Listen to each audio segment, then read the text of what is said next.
Shalom saudara, kita ketemu lagi. Sudah lama nggak kesini, tapi saya percaya Tuhan itu luar biasa. Kita sudah dengar akan kesaksian-kesaksian tadi betapa Tuhan itu sungguh luar biasa. Satu hal yang saya diberkati juga dengan pujian-pujian dan penyembahan yang tadi disampaikan. Ada satu hal yang dikatakan, I am not alone. Betul tadi ya? You are not alone. Ya, kita nggak sendiri. Dimanapun juga kita berada, apapun juga yang kita alami, sekali lagi kita katakan Tuhan selalu beserta kita.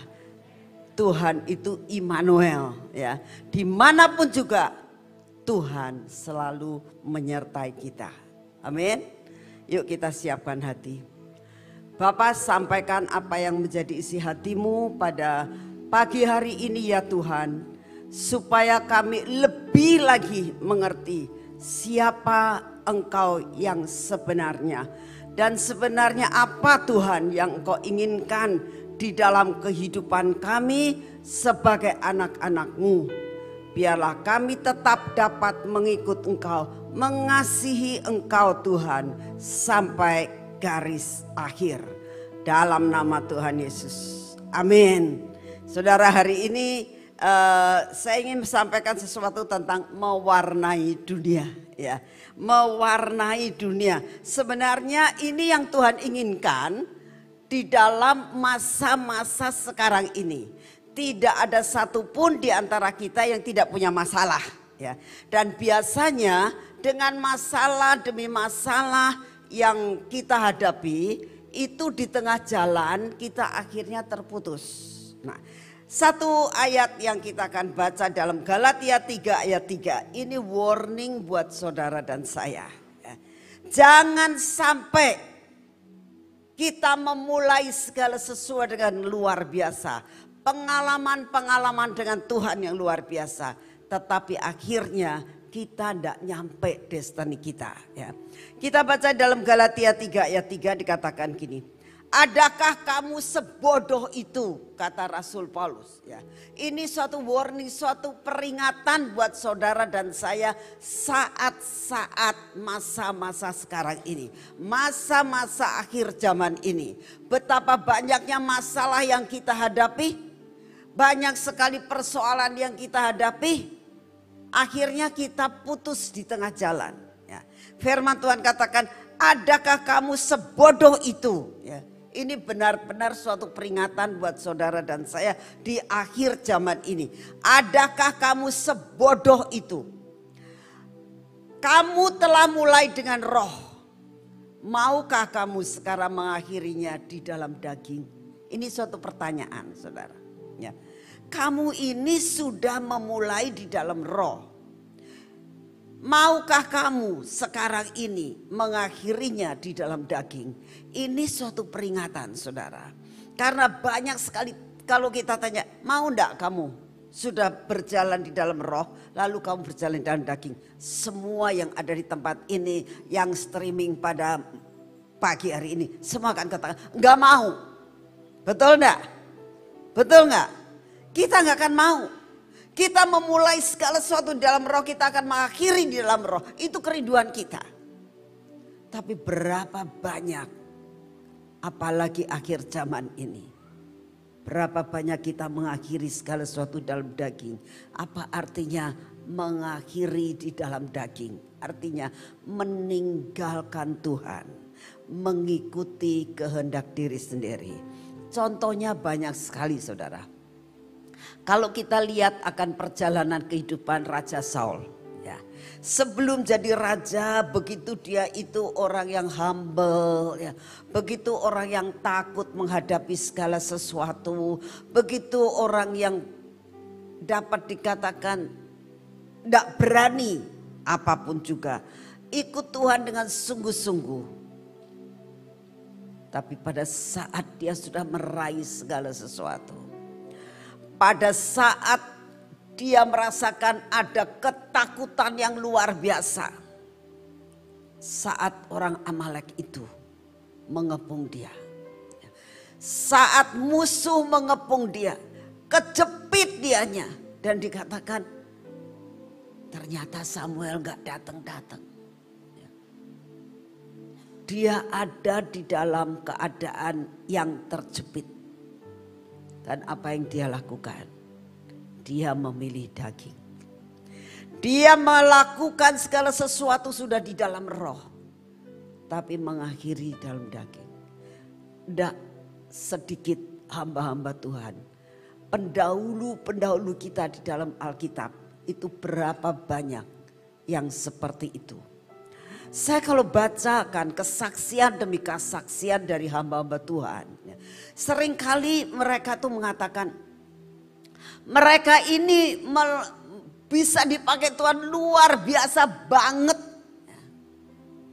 Tapi ujungnya meninggalkan Tuhan.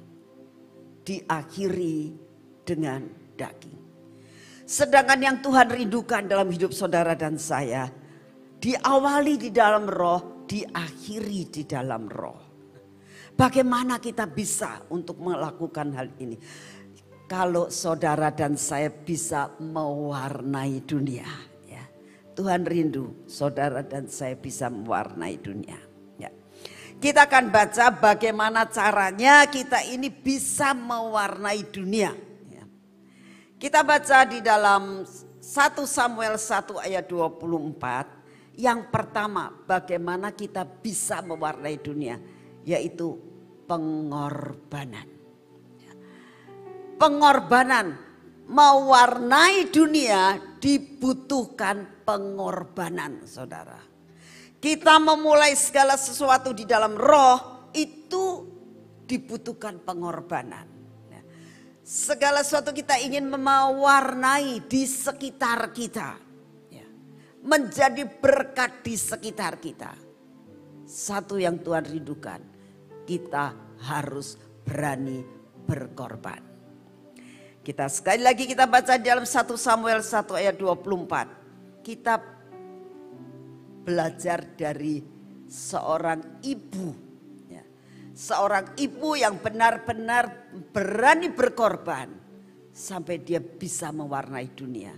Anaknya pun bisa mewarnai dunia. Yaitu Ibu Hana namanya. Yuk kita baca.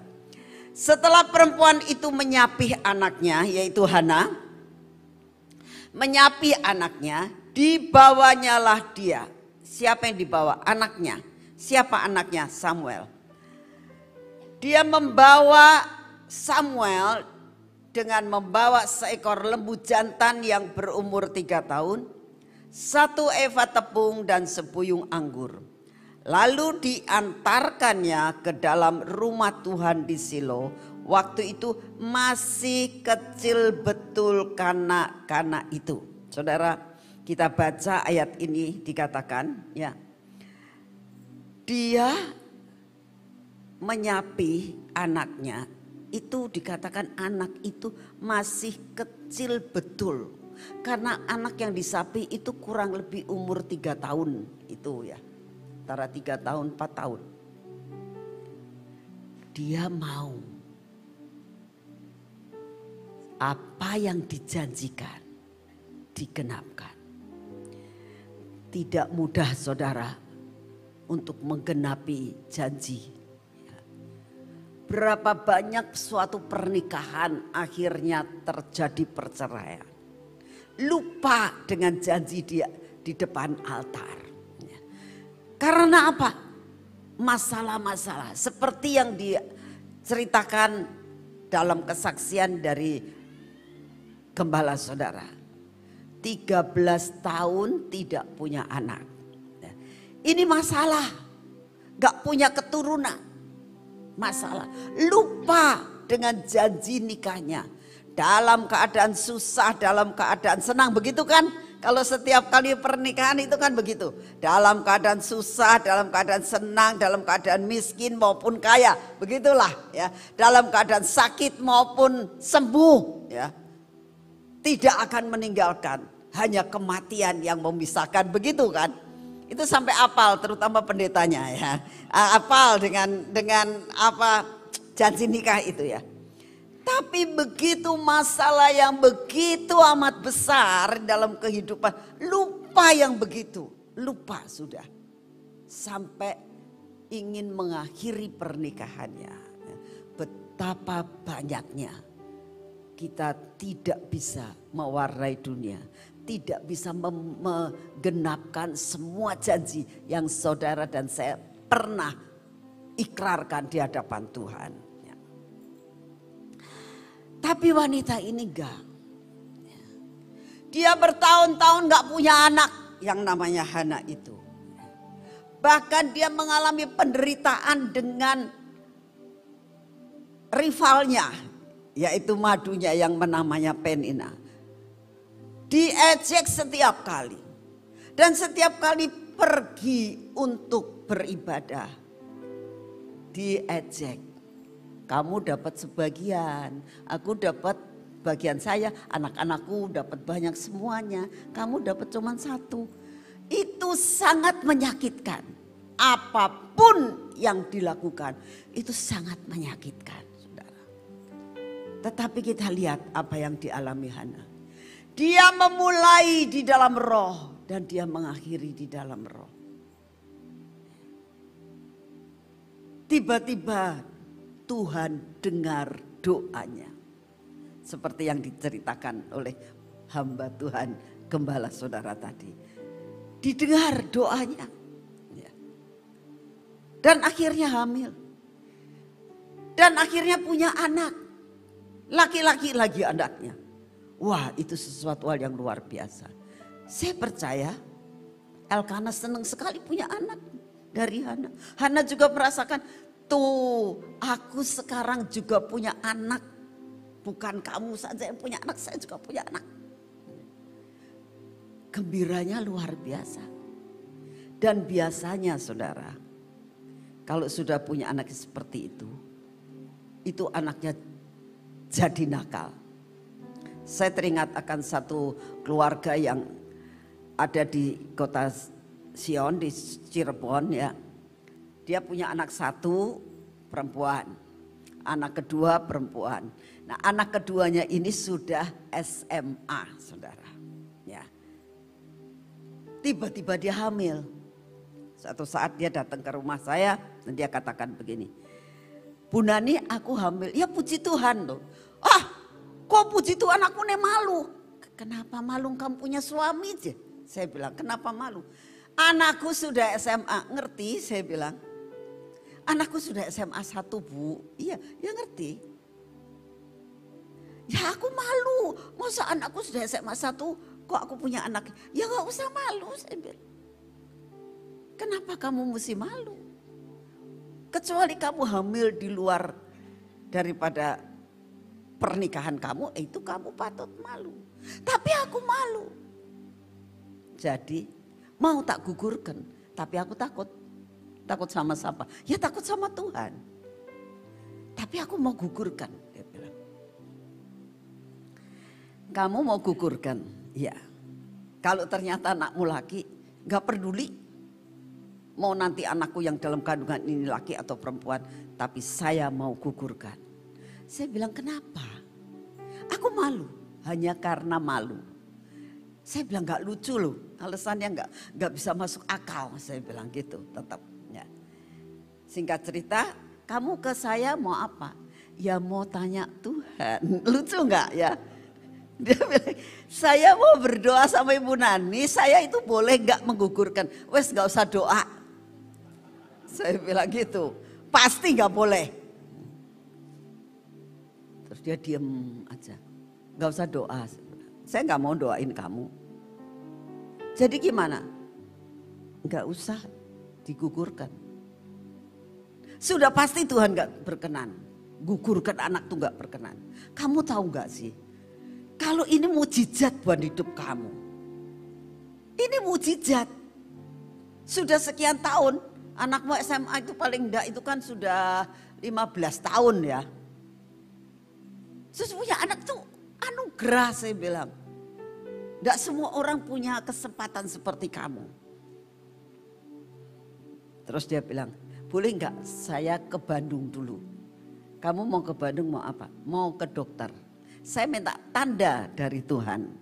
Sudah gitu masih begitu. Saya minta tanda dari Tuhan. Saya mau datang ke dokter kandungan, saya mau ngomong minta digugurkan. Apa kata dokter itu? Oh, kamu lebih percaya sama dokter daripada sama Tuhan ya? Saya bilang gitu. Dia diam.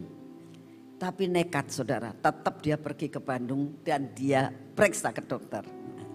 Dia tapi berdoa dulu, Tuhan ampuni saya Tuhan. Ampuni benar-benar saya. Tapi saya belum mantap untuk tidak menggugurkan anak ini. Saya minta engkau bicara sama dokter itu. Akhirnya dia ke dokter.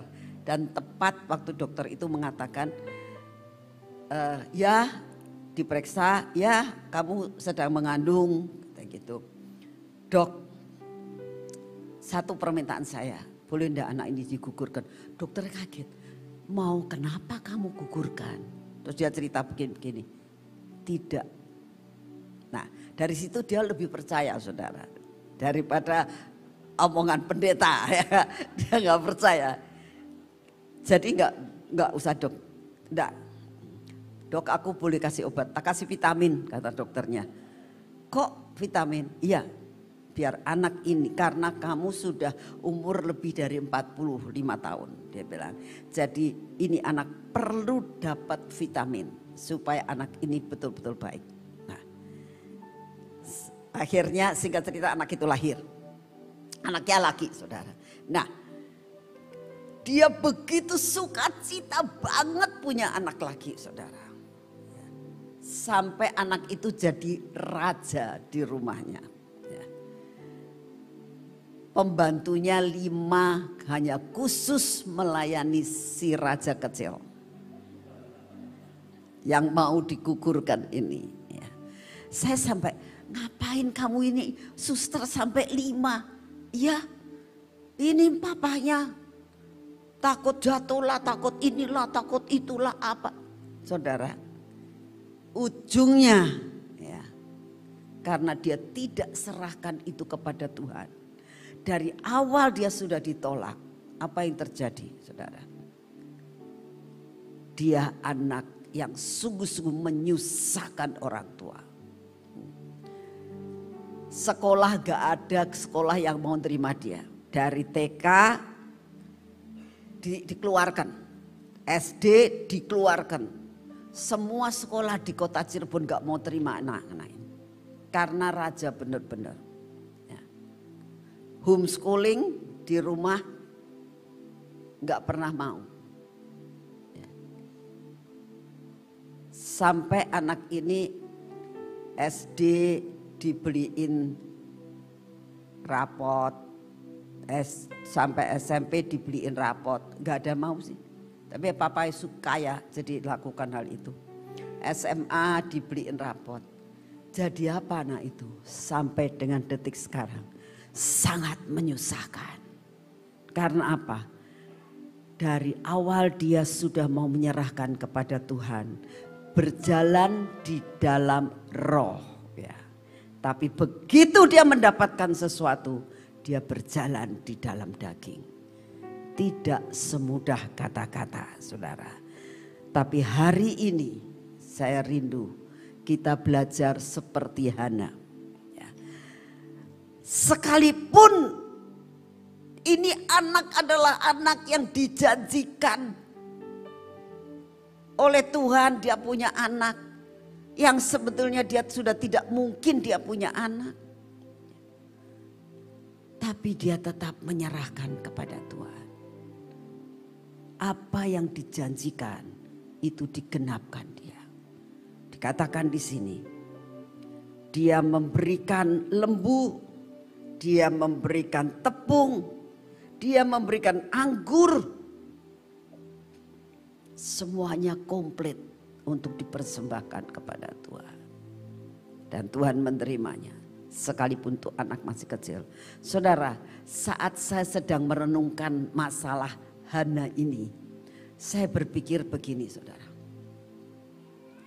Kok bisa ya? Kok tega ya seorang ibu? Coba lihat dikatakan di sini. Lalu diantarkannya ke dalam rumah Tuhan. Dia tidak mengantarkan Samuel kepada Eli. Imam Eli lah yang mendoakan dia. Tapi ini anak tidak diserahkan kepada Imam Eli. Tapi diserahkan ke dalam rumah Tuhan. Saudara, seringkali kita salah alamat. Ya.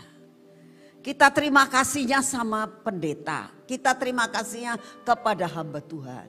Ya. Yang Tuhan mau, yang memberi adalah Tuhan. Kembalikan kepada Tuhan.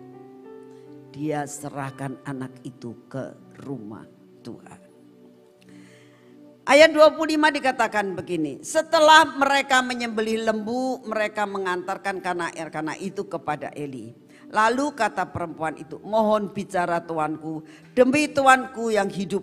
Akulah perempuan yang dahulu berdiri di sini dekat tuanku untuk berdoa kepada Tuhan. Untuk mendapat anak inilah aku berdoa. Dan Tuhan telah memberikan kepadamuku apa yang kuminta daripadanya. Perhatikan baik-baik ayat 28. Maka aku pun menyerahkan kepada Tuhan seumur hidup, terserahlah ia. Kiranya kepada Tuhan, terserahlah ia, kiranya kepada Tuhan. Perhatikan. Aku menyerahkan kepada Tuhan seumur hidup. Tidak menyerahkan kepada Eli. Menyerahkan kepada Tuhan. Ya. Jikalau saudara dan saya bisa menyerahkan segala sesuatu kepada Tuhan, dikatakan ya, Tuhanlah yang menjamin. Seringkali kita merasakan gantung sama seseorang. Tapi kalau kita gantung sama Tuhan, menyerahkan seluruh hidup kita dalam masalah apapun kepada Tuhan, seumur hidupnya dijamin. Saudara, kalau kita lihat ya, suatu untuk bisa mewarnai dunia, untuk Samuel ini bisa mewarnai dunia, diperlukan sacrifice, diperlukan pengorbanan. Apapun juga dalam kehidupan kita, kalau mau mewarnai dunia, dibutuhkan pengorbanan. Saya tadi pagi dapat sesuatu WA, ya, WA kesaksian, sangat memberkati saya, saudara. Kesaksian adalah, ini kesaksian hidup benar-benar nih ya. Seorang ibu, nenek tua, ya, namanya Margaret, dia orang Manado. Ibu ini umurnya tidak muda lagi, 93 tahun. Saya bilang wow. Tapi ibu ini benar-benar bisa mewarnai dunia. Dan dia kesaksian, saudara. Ibunya itu masih lantang banget di videonya. Lantang banget. Artinya ceritanya, kesaksiannya itu kesaksian yang hidup. Kesaksian sangat menarik. Saya mau dengerin sebentar sampai dengerin sampai terakhir akhirnya tadi pagi. Karena saya merasakan hebat banget ini. Umur 93 tahun, otaknya masih bagus. Masih energik, masih sehat dan dapat mewarnai dunia. Kesaksiannya seperti ini, saudara. Dia katakan dia tinggal di Manado. Istrinya istri dari seorang perwira, ya, kerja apa tentara, dia bilang gitu. Ikut perang dan sebagainya tentaranya. Ya. Punya anak 5. Ya. Hidupnya sangat-sangat perjuangan, dia katakan. Pernah sekian tahun tinggal di hutan bersama dengan suaminya karena dia adalah seorang yang dapat dikatakan istri tentara. istri anaknya 5, saudara. Ya. Dan dia katakan, ikut perang. Ya. Pada saat dia bilang masa-masa zaman Jepang, dia bilang papahnya meninggal ketembak. Dan papahnya itu seorang pendeta. Dan dia katakan, saya ini cuma ada satu pesan papa saya yang saya ingat. Dia katakan, dalam menghadapi apapun juga dalam hidupmu, ya, panggil Yesus. Cuman itu. Dia nggak pernah diceritakan bagaimana terima Yesus sebagai juru selamat. Ya. Bagaimana berdoa, dia enggak. Dia cuma ngomong gini, aku bisa cuma doa Bapa kami yang di surga, itu. Bisanya cuma itu. Dan yang kedua hanya ingat pesan papahnya. Bahwa harus panggil Yesus saat ada masalah. Itu saja dia bilang. Dan saya tidak tahu apa arti kekristenan. Saya tidak hidup sebagai seorang Kristen.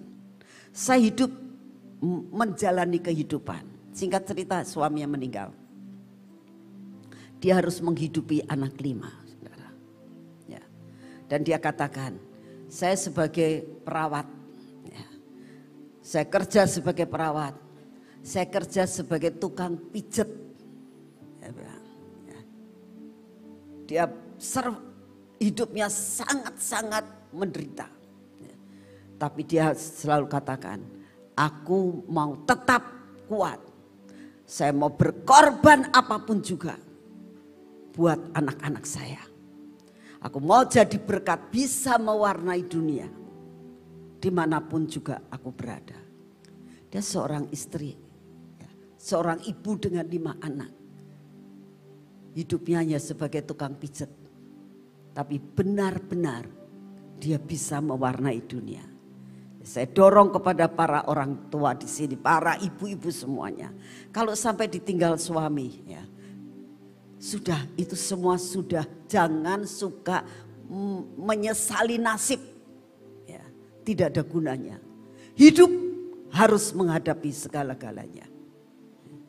Saudara, singkat cerita, dia akhirnya jadi tukang jual beli berlian. Ya. Tapi suatu saat ada orang yang menyuruh menjualkan cincin sama dia. Cincin ini dikasihkan ke orang lain karena dia orang lain katanya, aku punya pembeli, boleh nggak aku ambil cincinmu tak kasihkan kepada orang yang mau beli. Nah pikirnya ya sudahlah nggak apa-apa, nanti komisinya dibagi 2. Sudah janjian oke, nggak taunya dibawa lari saudara sama orang ini. Dia harus bayar, nggak punya uang. Karena nggak punya uang, akhirnya dia ditangkap, harus masuk penjara. Ya. Nah, hari itu dia sudah ngomong sama mamahnya, sama anak-anaknya, mama, aku titip anak-anakku. Aku nggak tahu bagaimana yang harus terjadi, tapi aku percaya ya, Tuhan akan menolong. Saya sekarang pergi, dia bilang naik beca ini mau pergi ke ke polisi, terus langsung ditangkap masuk tahanan lah itu. Di dalam perjalanan ya, sudah tidak ada jalan. Dia sudah tidak bisa mengharapkan siapa yang mau menolong dia. Tidak ada satupun yang bisa menolong dia.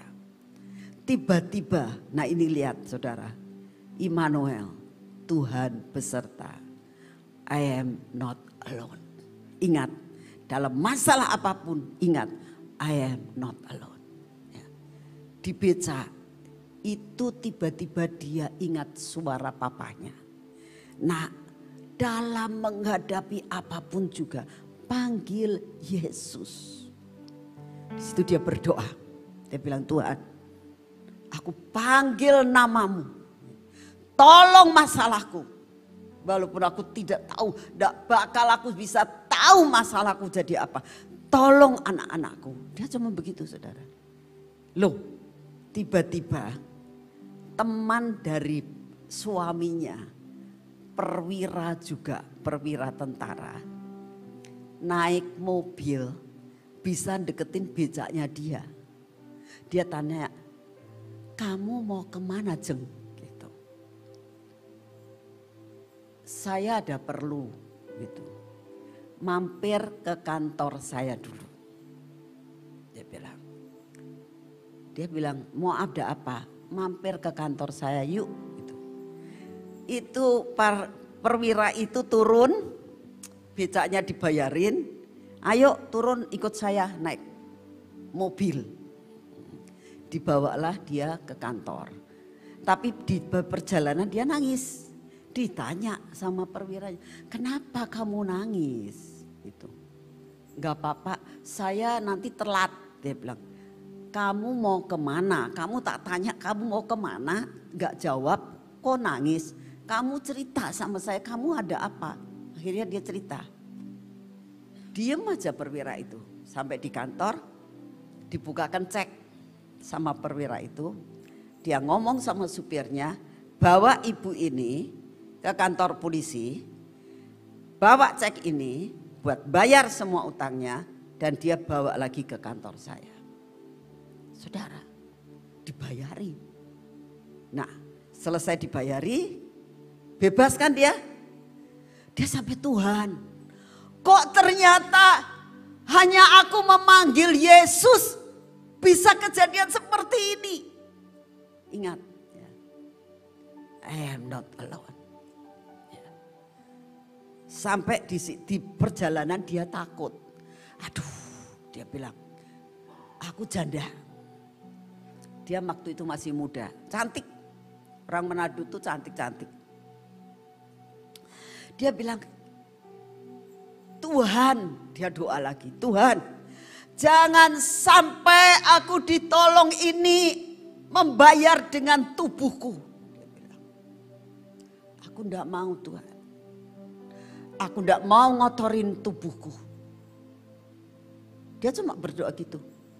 Sudah, sampailah di sana. Ketemu sama si perwira itu, selesaikan persoalan kamu. Kayak gitu. Ya terima kasih. Terus dia bilang gini, tak kasih tahu ya. Yang nolong kamu itu Tuhanmu.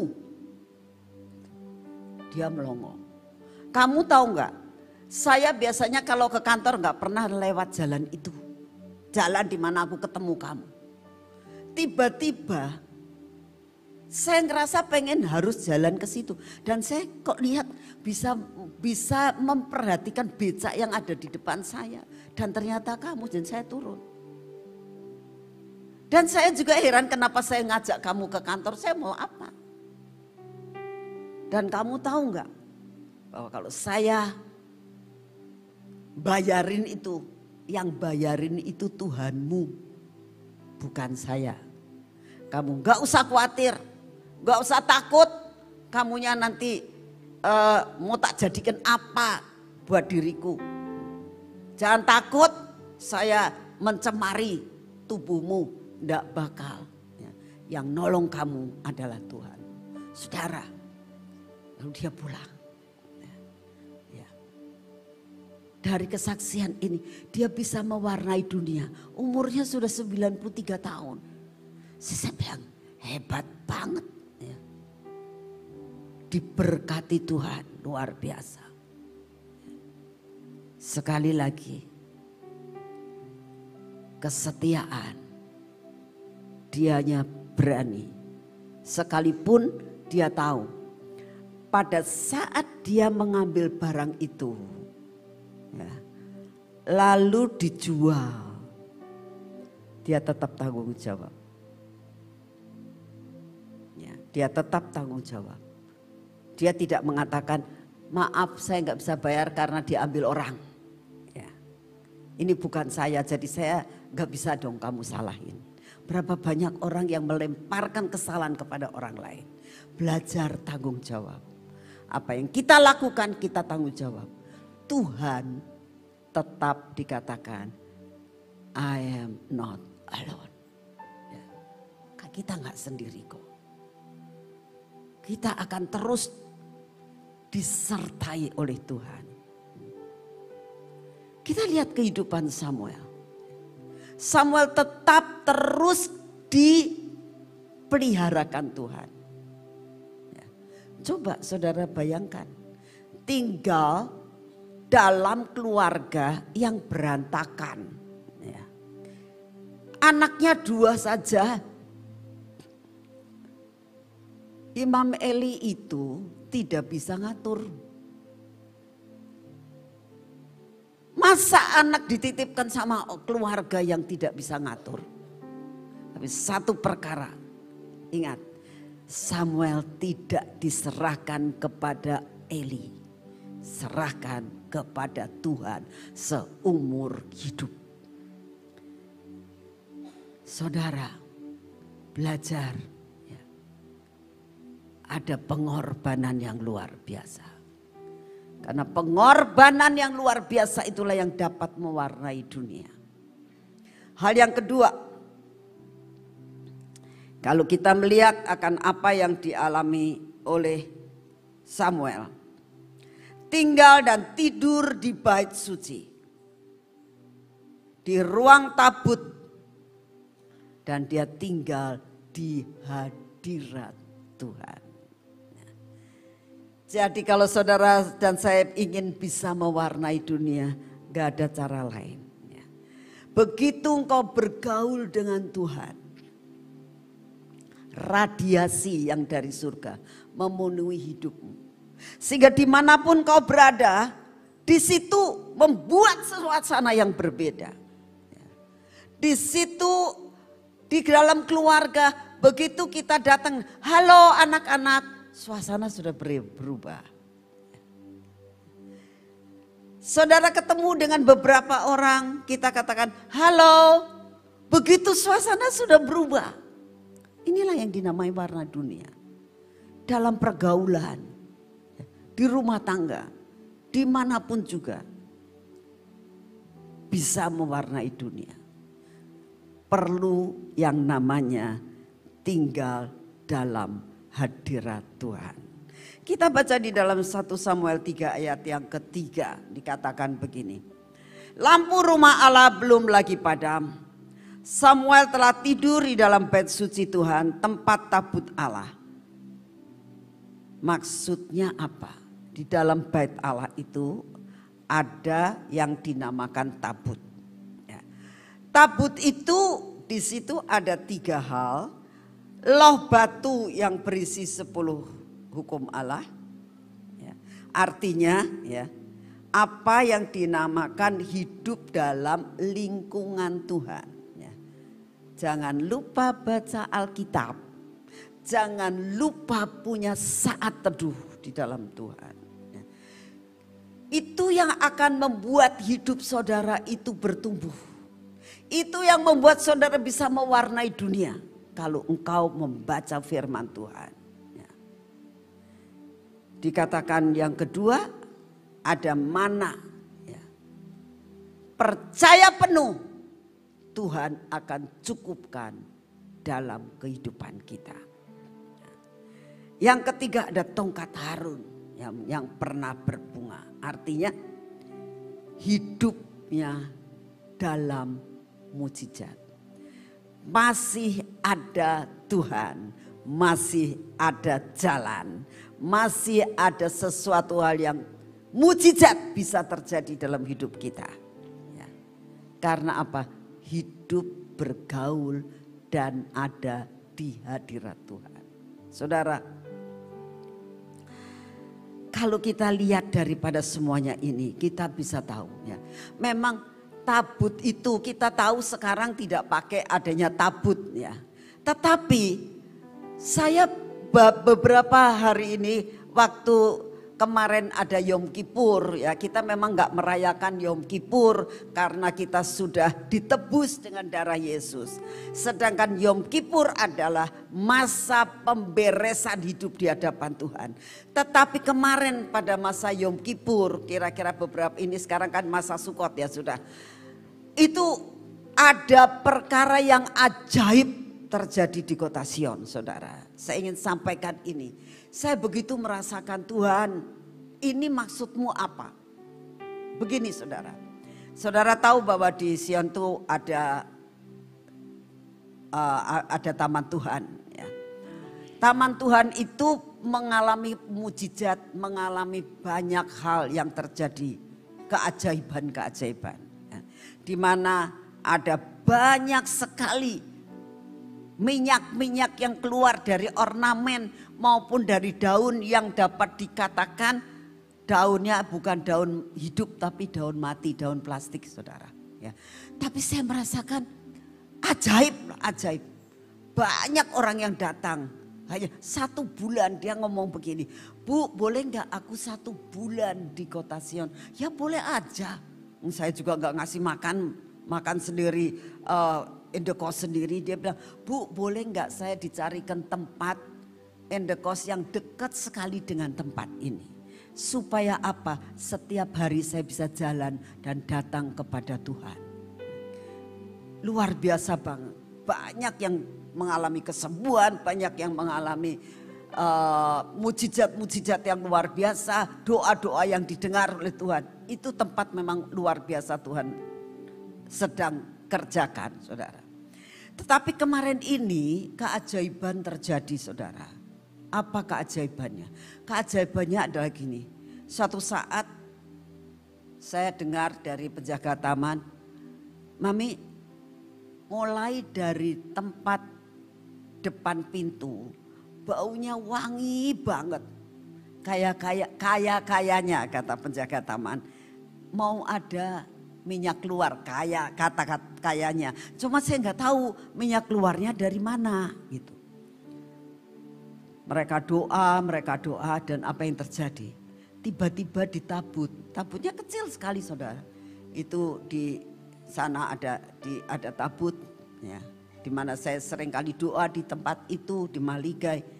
Itu keluar minyak, saudara. Keluar minyak dan ajaibnya, saudara. Itu di sayap-sayap daripada kalau saudara lihat tabut itu ya, kan ada 2 malaikat. Itu di sayap-sayapnya keluar darah, saudara. Darahnya kental sekali. Saya akhirnya datanglah karena itu sudah rada sore, saya datang ke taman. Saya melihat, saya nangis, Tuhan, ini maksudmu apa? Kok tiba-tiba engkau keluarkan minyak? Dan ada darahnya pas di sayap-sayap daripada kerup itu. Saya berdoa, saya tanya, terus Tuhan mengatakan, Nak, ini suatu tanda bahwa apa yang terjadi ya, di dalam perjanjian lama, itu janjiku ya dan amin. Ya. Pada waktu di imamat, kalau kita lihat ya, dikatakan begini, pada masa Yom Kippur, ya, imam besar itu masuk ke dalam bait Allah, ruang yang maha kudus, memercikan darah anak domba atau lembu sebagai suatu tanda penghapusan dosa. Ya. Kalau saat ini kau lihat, tandanya aku sudah mati di atas kayu salib. Darah yang seperti ini bukan darah domba lagi. Bagaimana kamu lihat itu tabut tiba-tiba ada darahnya? Darah dari siapa? Kamu hendak menyembelih domba? Ini darah Yesus Kristus. Wah, saudara, saya nangis banget di situ. Saya sampai katakan, Tuhan, bahwa apa yang terdapat di dalam Alkitab, perjanjian lama, sudah kau genapkan di atas kayu salib. Ya. Tapi saat ini engkau nyatakan bahwa betul-betul engkau mati di atas kayu salib itu melakukan pengorbanan yang luar biasa. Hanya untuk membereskan hidup saudara dan saya. Saudara, sungguh-sungguh itu sesuatu yang pengalaman dalam hidup saya. Saya sampai bilang, Tuhan, Engkau luar biasa banget. Karena itu saya menghimbau saudara, ya, jangan tinggalkan Tuhan. Dalam masa kesukaran apapun yang saudara dan saya hadapi, ya, tetap bisa mewarnai dunia. Ya. Belajar seperti Samuel. Mungkin kalau anak kecil ditinggal sama mamanya kayak apa gitu. Cuma setahun sekali datang, cuma dikasih baju. Ya. Ketemu sama mamanya paling cuma seminggu mungkin. Waktu mamanya datang untuk memberikan sesuatu persembahan kepada bait Allah itu. Ditinggal lagi. Tapi satu perkara kita tahu. Ini yang namanya Samuel. Dia benar-benar dididik oleh Tuhan sendiri. Mendengar suara Tuhan. Jadi berkat dan mewarnai dunia. Kita lihat sekarang ini. Dia dapat mewarnai dunia dalam segala segi. Ya. Betapa banyaknya kita bisa mewarnai dunia saat kita ada di gereja. Saat pendeta ini lagi khotbah. Bisa mewarnai dunia, bisa khotbah bagus, bisa mendorong orang, bisa mendoakan, bahkan bisa menyembuhkan, mendoakan terjadi mujizat dan sebagainya. Tetapi sesudah itu di luar di keluarga, apa yang terjadi? Perang terus. Ya. Yang paling tahu siapa? Anak-anak sama pembantu. Kalau mau tanyai sama pembantu, nyonyamu suka marah-marah enggak? Ya. Papa itu babai sama nyonyai itu suka bertengkar enggak? Ya. Mereka akan cerita saudara. Ya. Saudara, belum tentu bisa menjadi dan mewarnai dunia dalam keluarganya. Apalagi dalam lingkungan yang lain. Kalau dua perkara ini ada dalam hidupmu, kau akan dapat mewarnai dunia. Lihat apa yang dialami oleh Samuel. 1 Samuel 2 ayat 26. Tetapi Samuel yang muda itu semakin besar dan semakin disukai, baik di hadapan Tuhan maupun di hadapan manusia. Ini yang Tuhan mau. Kita harus mewarnai dunia. Tambah hari tambah disukai oleh Tuhan dan disukai oleh dunia. Makin hari bukan makin kecil kerdil, tapi makin hari bertambah besar. Ya. Pengikutan saudara dan saya bertambah besar. Ya. Pembacaan Alkitab kita bertambah besar. Ya. Sampai kita akan diberkati saudara. Usaha kita menjadi lebih besar.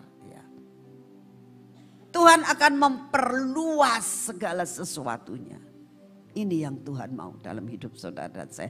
Dalam masa-masa menghadapi masa kesukaran yang ada di hadapan kita. Dikatakan ayat 19 dari 1 Samuel 3. Dan Samuel makin besar dan Tuhan menyertai dia dan tidak ada satupun dari firman-Nya itu yang dibiarkannya gugur. Artinya apa? Apa yang disampaikan itu menjadi kenyataan. Sekarang kalau kita bisa menyampaikan firman Tuhan, ya, bisa jadi berkat, tapi ternyata nggak jadi. Mereka akan ngomong, lah ngomongnya aja. Tapi kalau Samuel, apa yang disampaikan jadi. Apa yang disampaikan jadi. Rahasianya di mana? Hidup dalam hadirat Tuhan. Gak ada cara lain. Gak ada cara lain. Ayat 20. Maka taulah seluruh Israel dari Dan sampai Berseba bahwa kepada Samuel telah dipercayakan jabatan Nabi Tuhan. Kita lihat promosi, ya sekali lagi promosi bukan dari kita. Promosi itu harus dari orang lain, saudara. Ya. Kalau kita mempromosikan diri sendiri, gak laku, dapat dikatakan. Gak bermutu. Tapi kalau orang lain melihat hidupmu mewarnai dunia, gak usah pakai ngomong. Orang lain akan melihat dan katakan, ini loh memang benar dia adalah seorang hamba Tuhan. Ini loh seorang pengusaha yang benar-benar pengusaha yang menjadi anak Tuhan. Bisa mewarnai dunia. Ini loh ibu yang sangat baik. Ini loh bapak yang sangat baik. Bisa mewarnai dunia. Bukan katakan aku baik loh, aku baik. Tidak bermutu yang seperti itu. Yang Tuhan mau sampai setiap mulut mengatakan promosi yang luar biasa. Nama Tuhan dipermuliakan. Jadilah untuk mewarnai dunia. Sekarang dalam bidang pelayanan saudara, ya, kita melihat dalam bidang pelayanan. 1 Samuel 7 ayat 15. Samuel memerintah sebagai hakim atas orang Israel seumur hidupnya. Siapa yang mengangkat dia sebagai hakim? Dia enggak mengangkat dirinya sebagai hakim. Dengan berjalannya waktu, akhirnya Tuhan mengangkat dia tinggi-tinggi. Kenapa bisa? Karena dia bisa mewarnai dunia. Bisa punya dampak dalam kehidupannya. Dikatakan memerintah sebagai hakim, bukan dia yang mempromosikan diri, tapi Tuhan yang mengangkat dia. Ayat 16. Dari tahun ke tahun ia berkeliling ke Betel, Gilgal dan Mizpah dan memerintah atas orang Israel di segala tempat.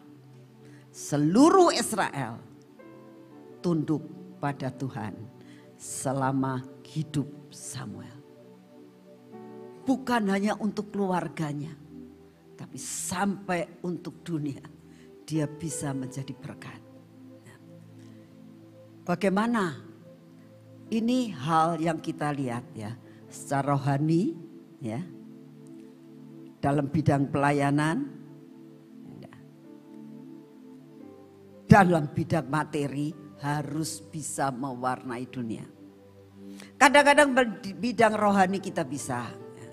Dalam bidang pelayanan mungkin dalam lingkungan di tempat ini bisa. Bisakah kita dipercaya dalam bidang materi? Berapa banyak saya mendengar saudara. Ya mudah-mudahan di sini tidak ada. Tapi di Sion banyak. Wis ngelayani yuk. Ternyata nipu. Baru-baru ini juga saudara. Ada seorang anak Tuhan yang ikut persekutuan doa, ya, rajin ke taman Tuhan juga, ya, aktif saudara di pelayanan, ya, aktif di pelayanan, ringan tangan, suatu saat ngilang saudara, ngilang. Saya juga tidak tahu ngilangnya kemana, nah sampai dicari sama orang. Ada polisi tiba-tiba ke sekolahan anaknya, kenapa enggak sekolah? Ya kita bilang enggak tahu itu. Kan aktif di sini. Ya kalau aktif kita ya aktif tapi enggak tahu kenapa. Kita tanya kenapa sih itu? Ya itu utang enggak bayar. Oh, ya utang enggak bayar kok nyarinya di gereja loh, saudara. Tapi orangnya nggak berani ketemu saya, ketemu orang-orang yang di bawah saya itu second layer tuh pada saya. Ya. Sampai suatu saat satpamnya nanya sama saya, Bu, ibu ini kemana sih? Ada apa? Kamu nanya sama saya, satpam nanya sama saya. Itu Bu kemarin waktu ada persekutuan tuh, ada polisi datang, terus nyariin. Ya saya bilang nggak tahu yang namanya ibu itu juga saya nggak tahu. Saya di sini kan cuma jaga, saya ngawasin satu-satu orang-orangnya. Dia bilang gitu. Namanya juga saya nggak tahu. Sampai begitu sudah. Nggak bisa jadi berkat dalam hal materi. Tapi hari ini Tuhan katakan, jadilah berkat. Ya, mewarnai dunia dalam segala bidang. Kita baca dalam 1 Samuel 12 ayat 3. Pada saat Samuel ini sudah berhenti mau pensiun. Dia katakan begini, di sini aku berdiri, berikanlah kesaksian menentang aku di hadapan Tuhan dan di hadapan orang yang diurapinya, yaitu Saul. Lembu siapakah yang telah kuambil? Keledai siapakah yang telah kuambil? Siapakah yang telah kuperas? Siapa yang telah kuperlakukan dengan kekerasan? Dari tangan siapakah telah kuterima sogok sehingga aku harus tutup mata? Aku akan mengembalikan kepadamu. Terbuka. Jawab mereka, engkau tidak memeras kami. Engkau tidak memperlakukan kami dengan kekerasan. Dan engkau tidak menerima apa-apa dari tangan siapapun.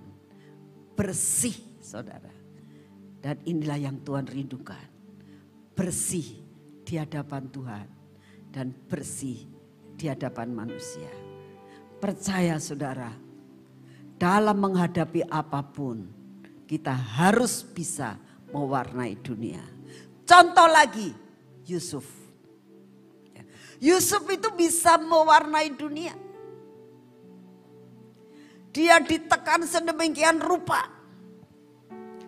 Difitnah sedemikian rupa oleh Tante Poti. Tetap dia bisa mewarnai dunia. Di dalam penjara, kepala penjara sendiri menyaksikan. Ya, dia diangkat karena dia bisa dipercaya. Sampai dia mempunyai kedudukan yang tinggi, dia tidak lupa. Gak bales akan saudara-saudaranya yang datang untuk membeli makanan. Dia gak balas. Dia malah mengatakan, memang kamu ngereka-ngereka, tapi reka-rekamu dijadikan berkat. Aku bisa menjadi berkat buat orang lain. Saudara, ini yang Tuhan mau, mewarnai dunia sekalipun dalam keadaan apapun juga. Ingat ya, firman Tuhan dan pujian tadi. Ya. I am not alone. Saya ajak pemimpin pujian, pemain musik, nyanyikan nyanyian ini lagi. Katakan, Tuhan, aku bukan sendiri sekarang. Aku bersama dengan Engkau. Aku bersama dengan Engkau. Ya. Biarlah pada hari ini kita nyanyikan pujian ini. Kita benar-benar katakan, Tuhan, aku enggak sendiri Tuhan. Aku bersama dengan Engkau. Ya Tuhan.